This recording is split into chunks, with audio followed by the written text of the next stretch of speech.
선관위 자녀 특혜 의혹에 휩싸였는데요. 감사원 감사 안 받겠다. 일주일 전에 이렇게 결정을 내렸는데요. 이번 건에 한해서 부분적으로 수용하겠다. 오늘 이렇게 결정이 또 내려졌어요.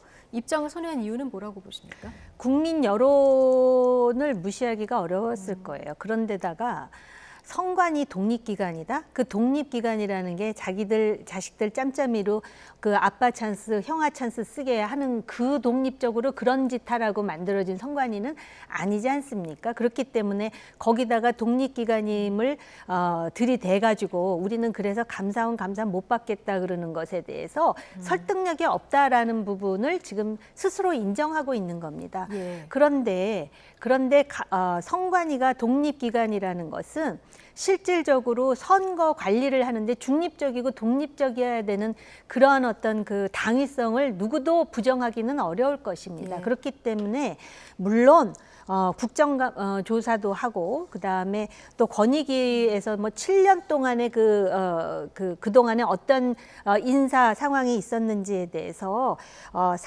행정사무에 대해서 조사를 한다고는 하지만 강제권이 없는 만큼 이 부분은 감사원의 그 감사를 받아들이되 감사위원이라든지 또는 선관위원이라든지 선관위원장과 관련한 부분에 대해서는 감사를 받지 못하겠다고 하는 선관위의 입장도 저는 개인적으로 이해는 갑니다. 왜냐하면 이건 독립기관이라야 돼요. 그리고 예.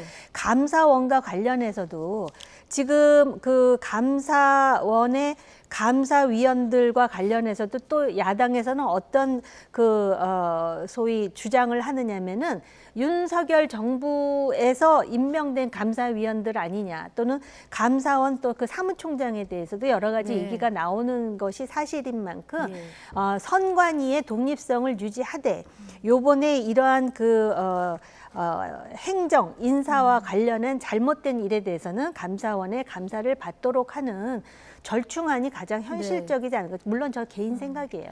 그러니까 이번에 한정해서 감사원 감사를 받지만 선관위가 헌재 권한쟁의 심판을 청구하기로 했거든요. 그러니까 선관위 주장은 우리가 행정부 소속이었는데 3.15 부정선거 이후에 이게 필요성이 있어서 독립적인 헌법기구가 됐기 때문에 이게 감사원 감사를 받게 이렇게 상시적으로 두는 것은 헌법에 위배된다 이런 주장이거든요. 네, 아마 이제 헌재가 권한쟁의 심사를 해서 여러 가지 결과를 낼 텐데 네. 여당이 얘기했던 헌법 97조, 그다음에 감사헌법 24조가 그런 주장에 대해서 일면 선관위한테 먹혔던 것 같아요. 실제적으로 보면 예. 헌법 97조에 선관위가 이제 그 감사원의 직무 감찰 대상이 될 수 있다는 유권 해석을 할 수 있는 여지를 남겨놨거든요. 네. 세입 세출 관련해서 결산, 그다음에 회계 감사, 직무 감찰 이런 부분을 할 수 있다라고 돼 있기 때문에 그런 부분에 대해서도 선관위가 일면 타당할 수 있다. 그러니까 어떤 해석이 하느냐에 따라서 그 직전에 우리가 얘기했던 그런 둘 중에 하나 헌법적 가치냐 감사법이냐라고 하는 부분인데 여당이 공격하는 포인트는 헌법에도 그렇고 감사헌법에도 그렇고 선관위를 충분히 들여다볼 수 있는 여지가 법적으로 있다 이렇게 해석하는 부분에 대해서 일면 그 선관위에서도 수용할 수 있는 부분이 있다. 즉 아까 또 네. 말한 대로 그렇게 되기까지는 상당히 어떤 분노한 민심이 크게 작용했다 그렇게 봐야 되겠죠. 예. 당초 감사 전면 수용을 해라 이렇게 압박해온 국민의힘 오늘 선관위 결정이 반쪽짜리다 이렇게 비판하면서 규탄 대회도 열었는데요. 윤지혁 원내대표 발언 듣고 오시겠습니다. 중앙선거관리위원회가 수시간에 걸친 전원위원 회의에서도 감사원의 전면적인 감사를 거부하고 특혜 채용 문제에 대해서만 감사원 감사를 받기로 하는 반쪽짜리 결정을 하였습니다. 중앙선거관리위원회가 보여준 태도는 자성도 없고 쇄신도 없는 국민 무시 그 자체입니다. 네, 국민의힘은 오늘 결정이 반쪽짜리다 이렇게 비판하고 있습니다만은 민주당은 감사원, 직무감찰 대상에 선관위는 포함되지 않는다. 이 기존 입장을 계속 고수하고 있는 이런 상황입니다. 국정조사도 여야가 합의가 됐는데, 합의됐는데 하루 만에 이게 언제 할지 두고도 또 신경전이에요. 국정조사를 통해서는 어떤 걸 좀 얻을 수 있을까요?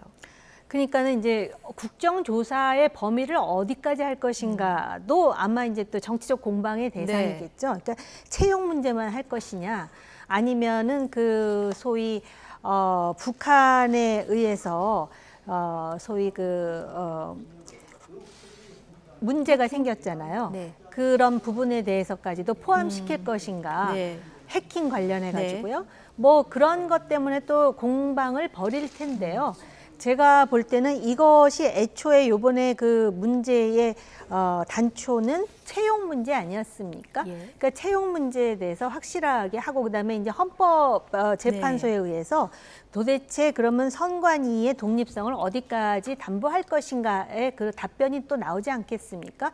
그래서 그렇게 합의를 보는 어떤 절차가 이루어지는 것이 합리적이지 않을까 이런 생각이 들어요. 물론 국민의힘에서 저렇게 반발하는 근거는 있어요. 왜냐하면 문재인 정권 하에서 선관위에 의한 유권 해석이라든지 또 캠프에 있는 사람을 선관위원으로 임명한다든지 그 밖에도 뭐 대표적인 소쿠리 투표 같은 정말 촌극까지 벌어지다 보니까 그런데 당장 이제 1년도 안 남았잖아요. 네. 총선이. 그러다 보니까 국민의힘에서는 여러 가지 우려가 있을 텐데 그렇다 그래갖고 국민의힘 주장대로 지금 선관위원장과 선관위원 다 나가라?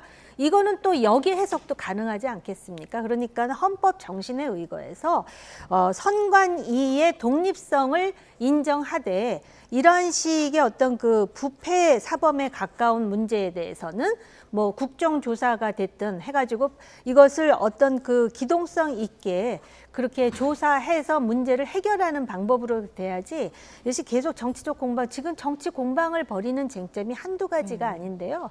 해결될 수 있는 수순을 밟아 나가는 그런 합리성이 중요하다고 보여집니다.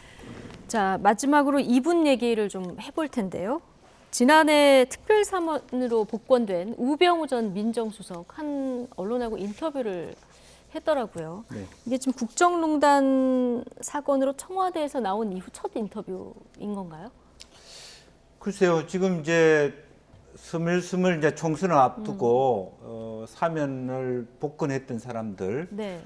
단순히 우병우 수석만 그런 게 아니라 역대 뭐 박근혜 정부에서도 그런 일이 있었던 네. 그런 분들이 최병호 부총리라든가 이런 분들 하나하나씩 이렇게 그 출사표를 던지는 양상입니다. 이제 그러다 보니까 아마 첫 번째로 뭐 국가를 위해서 할 수 있는 일을 하겠다 이 말은 뭐겠습니까? 네. 기회가 되면 출마할 수도 있다 이런 것을 암시할 수 있기 때문에 굉장히 촉각을 내세울 수 있고요. 네.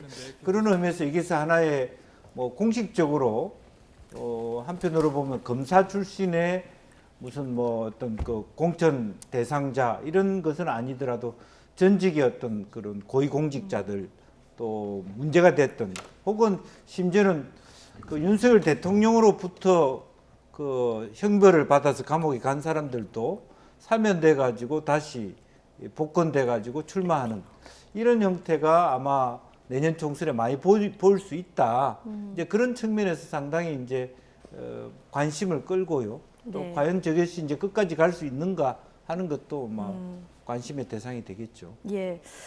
자, 여러 가지 인터뷰 내용을 저희가 정리를 해봤는데 일본에 있는 총선 출마 여부에 대해서 출마하라는 전화가 많이 온다는 거예요. 국가를 위해서 할 수 있는 일이 뭘까 많이 생각하고 있다 이렇게 답변을 했는데 첫째는 누가 그렇게 전화를 할까 이게 궁금하고요. 그리고 출마를 진짜 할까 이 부분도 궁금합니다.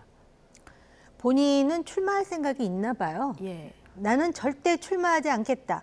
국가를 위해서 할 수 있는 일을 뭘까를 생각해 보며 백의종군하겠다. 뭐 이런 말은 아니잖아요. 예. 전화 많이 받는다. 근데 실질적으로 뭐 들리는 얘기에 따르면 저 우병우 전 민정수석이 고향이 영주인가? 뭐 그런데 영주에서 여론조사해 보면 많이 나온다. 뭐 이런 얘기까지 지금 현재 영주 국회의원이 들으면 굉장히 기분 나빠할 얘기일 것 같아서 조심스럽긴 한데요. 근데 우병우 민정수석이 공직자 불법 사찰 직권 남용 혐의로 그 징역 1년을 살고 나오지 않았습니까? 물론 요번에 이제 그 사면된 것으로 제가 알고 있는데요. 저는 모르겠습니다. 이제 결국은 유권자의 판단인데 우리나라 그 유권자들의 그 기억 시스템을 계속해서 이렇게 환기시켜주는 그러한 그 장치가 있었으면 좋겠다는 네. 생각도 해요.